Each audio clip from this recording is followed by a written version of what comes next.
बिस्मिल्लाहिर्रहमानिर्रहीम। आज chapter 2 vectors and equilibrium lecture number 13। Last topic हमारा है इक्विलिब्रियम्स। सबसे पहले इक्विलिब्रियम की डेफिनेशन देखते हैं कि ये होती क्या है। कोई भी चीज रेस्ट पे हो या यूनिफॉर्म वेलोसिटी के साथ मूव कर रही हो तो हम कहते हैं कि वो बॉडी इक्विलिब्रियम में है। लाइक एग्जांपल, क्या हमारे पास ये बुक टेबल पे पड़ी हुई है, इक्विलिब्रियम में। गाड़ी अगर यूनिफॉर्म वेलोसिटी के साथ मूव कर रही है वो इक्विलिब्रियम में। सिंपल इज दैट कि अगर किसी बॉडी का एक्सेलरेशन जीरो है तो वो बॉडी इक्विलिब्रियम में।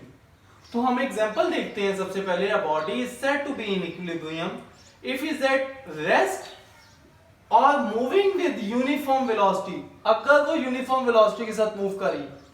अब हम इसकी देखते हैं टाइप्स कौन कौन सी होंगी। एक स्टैटिक इक्विलिब्रियम है, एक डायनामिक इक्विलिब्रियम है। स्टैटिक इक्विलिब्रियम क्या होती है? जो बॉडी रेस्ट पे होती है। स्टैटिक का मतलब ही रेस्ट है। कोई बुक टेबल पे पड़ी है। डायनामिक इक्विलिब्रियम, डायनामिक का मतलब होता है मोशन। इसका क्या मतलब होता है? कोई बॉडी मोशन में है तो उसको हम कहते हैं कि body moving with uniform velocity. अब इसमें एक और कैटेगरी भी आएगी कि यूनिफॉर्म वेलोसिटी कौन सी है, लीनियर वेलोसिटी है या रोटेशनल वेलोसिटी है। लीनियर वेलोसिटी हमारे पास सिंपल वेलोसिटी को कहते हैं, या फिर उसको रोटेशनल वेलोसिटी को एंगुलर वेलोसिटी का नाम भी देते हैं। तो car moving with uniform velocity on a road. तो अब इसकी टाइप्स देखते हैं डायनामिक इक्विलिब्रियम की। ट्रांसलेशनल इक्विलिब्रियम, ट्रांसलेशनल का मतलब होता है जो स्ट्रेट लाइन पे मूव कर रही हो कोई बॉडी, जो स्ट्रेट लाइन पे मूव कर रही हो उसको हम ट्रांसलेशनल इक्विलिब्रियम कहते हैं। When v is equal to uniform और a इज इक्वल टू 0। तो रोटेशनल इक्विलिब्रियम क्या होती है? जिसमें एंगुलर वेलोसिटी यूनिफॉर्म हो, जिसमें एंगुलर एक्सेलरेशन 0, तो उसमें हमारे पास जो बॉडी होगी वो रोटेशनल इक्विलिब्रियम कहलाएगी। उसके बाद हमारे पास टाइप्स आती हैं। दो तरह की इक्विलिब्रियम है, first condition of equilibrium, second condition of equilibrium. अगर कोई बॉडी कंप्लीटली इक्विलिब्रियम में होगा तो उसमें उसका यही मतलब है कि उसमें फर्स्ट कंडीशन ऑफ इक्विलिब्रियम भी वैलिड हो रही है और सेकंड कंडीशन ऑफ इक्विलिब्रियम भी वैलिड हो रही है। तो फर्स्ट कंडीशन ऑफ इक्विलिब्रियम किससे रिलेटेड है? वो फोर्सेस से रिलेटेड है कि अगर हमारे पास तमाम एक्सिस पे अलोंग एक्स एक्सिस पे फोर्स लग रही है, अलोंग वाई एक्सिस पे फोर्स लग रही है, अलोंग जेड एक्सिस पे फोर्स लग रही है, उन तमाम का जो सम है वो अगर हमारे पास 0 हो तो हम कहते हैं वो फर्स्ट कंडीशन ऑफ इक्विलिब्रियम है। Like vector sum of all coplanar forces. Coplanar का मैंने जिक्र पहले भी किया था, तमाम फोर्सेस जो एक ही प्लेन में लाई कर रही होती हैं। तो acting on a body is 0। Mathematically sigma use करते हैं सम की नोटेशन के लिए। इसको रीड करते हैं सिग्मा, और ये किसके लिए यूज होता है? सम के लिए। तो हमारे पास sum of forces is equal to 0। Like example के तौर पे हमारे पास एक बॉडी है, इस पे एक यहां पे फोर्स लग रही है F1, एक यहां पे फोर्स लग रही है राइट, इसको F1 प्राइम कह देते हैं। तो हमारे पास क्या होगा? अगर एक फोर्स यहां पे लग रही है F2 तो डाउनवर्ड लग रही है F2 प्राइम, तो क्या होगा? अगर राइटवर्ड लग रही है फोर्स तो हम पॉजिटिव लेते हैं F1 प्राइम, ये अगर ऑपोजिट है तो हम नेगेटिव लेंगे, और अगर ये राइट अपवर्ड लग रही है तो पॉजिटिव फोर्स लेंगे, और अगर डाउनवर्ड लग रही है तो F2 प्राइम। और इन सब का जो सम होगा वो 0 होगा। इसको हम सिंपली नोटेशन में लिख रहे हैं sigma F of is equal to 0। फिर इसी की टाइप्स आती हैं कि एक्स कंपोनेंट जो कोप्लेनर अलोंग एक्स एक्सिस पर फोर्सेस लग रही हैं तो उसको sigma F of x is equal to 0 कह देते हैं। फिर y component of coplanar forces जो हमारे पास लग रही हैं sigma F of y is equal to 0 आ जाएगा। तो इसके बाद एक शॉर्ट नोट है फर्स्ट कंडीशन ऑफ इक्विलिब्रियम का। Total rightward force is equal to total leftward forces. Like अगर टोटल राइटवर्ड फोर्सेस अगर पॉजिटिव ले रहे हैं तो टोटल लेफ्टवर्ड फोर्सेस आप नेगेटिव ले लेंगे। अगर टोटल अपवर्ड फोर्सेस अगर आप पॉजिटिव ले रहे हैं तो टोटल डाउनवर्ड फोर्सेस आपके पास क्या हो जाएंगी? नेगेटिव हो जाएंगी। इसके बाद हम सेकंड कंडीशन ऑफ इक्विलिब्रियम देखते हैं।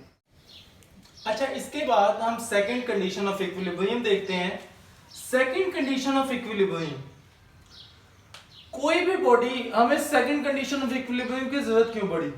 लाइक हम इसके एग्जांपल लेते हैं, कोई भी बॉडी रोटेट कर रही है तो उसको अगर इक्विलिब्रियम में लाना है तो फिर हम क्या करेंगे, हम कैसे उसको इक्विलिब्रियम में डिफाइन करेंगे? फर्स्ट कंडीशन, वो तो सिर्फ एक ट्रांसलेशनल मोशन के लिए इक्विलिब्रियम की कंडीशन थी। तो अगर कोई बॉडी रोटेट हुई हो, कोई बॉडी मोशन में हो, तो जब हमें किसकी जरूरत पड़ती है? सेकंड कंडीशन ऑफ इक्विलिब्रियम की। तो आपके पास सेकंड कंडीशन ऑफ इक्विलिब्रियम में जैसे ही हम बात करेंगे तो हमारे पास एक, अगर यहां पे फोर्स लग रही है, एक यहां पे फोर्स लग रही है, तो ये कपल प्रोड्यूस करवा देगा। तो अगर इसके ऑपोजिट फोर्स लगती है या इसके ऑपोजिट टॉर्क लगेगा, बेसिकली रोटेशन में टॉर्क आएगा, तो जब टॉर्क लगेगा तो जब बॉडी क्या होगी? इक्विलिब्रियम में आएगी। तो हम इसको डिफाइन करते हैं कि अगर सम ऑफ ऑल टॉर्क, अगर वो बॉडी पे लगने वाला वो जीरो हो, तो जब हम कहते हैं कि बॉडी क्या है? इक्विलिब्रियम में। A body will be in rotational equilibrium only if the vector sum of all external torque acting on the body about the fixed axis on the rotation is zero। तो हम उसका mathematically लिखते हैं, तो sigma tau is equal to zero, तो ये tau 1, tau 2, tau 3 and tau 4 is equal to zero. तो इसको हमने सिग्मा नोटेशन में लिखा, sigma tau is equal to zero. आप इसको वेक्टर नोटेशन में भी लिख सकते हैं, सिंपल भी लिख सकते हैं। उसके बाद हम देखते हैं कि क्लॉकवाइज टॉर्क और एंटी क्लॉकवाइज, हम एंगल हमेशा आप जब एंटी क्लॉकवाइज हो तो जब हम पॉजिटिव लेते हैं, तो यहां पे भी हमने ये असूल अपनाया है कि अगर हमारे पास काउंटर क्लॉकवाइज पॉजिटिव है तो क्लॉकवाइज टॉर्क हम क्या लेंगे? नेगेटिव, और या इस इक्वल होगा, इसकी इक्वेशंस बनेंगी। अब एक चीज आपको बतानी है कि अगर हमारे पास पॉजिटिव टॉर्क लग रहा है और नेगेटिव टॉर्क लग रहा है, तो वो किसी एक रेफरेंस के लिहाज से होगा। वो जो रेफरेंस है वो आर्बिट्रेरी है। लाइक मैं ये वाला रेफरेंस ले लेता हूं तो बॉडी इसके गिर्द घूमना शुरू कर देगी। लाइक मैं एक रेफरेंस ये लेता हूं तो बॉडी इसके रेफरेंस के लिहाज से घूमना शुरू कर देगी। तो जो भी एक्सिस लूंगा उसके लिहाज से बॉडी रोटेट करना शुरू कर देगी। उस लिहाज से हम उसका मोमेंट आर्म लेंगे और वहां से हम फोर्स कैलकुलेट करेंगे और फिर मल्टीप्लाई करके टॉर्क आएगा। तो हमारे पास टॉर्क की डेफिनेशन क्या होती है? R into F. तो हमारे पास मोमेंट आर्म और एफ, मोमेंट आर्म आर्बिट्रेरी है, फोर्स हमारी एक्सिस ऑफ रोटेशन जिस पॉइंट ऑफ एप्लीकेशन पे लगेगी वो हम कैलकुलेट करके टॉर्क निकाल लेंगे। उसके बाद हमारे पास आता है कंप्लीट इक्विलिब्रियम। कोई भी बॉडी कंप्लीट इक्विलिब्रियम में कब होगी? जब फर्स्ट कंडीशन और सेकंड कंडीशन फुलफिल हो रही होगी।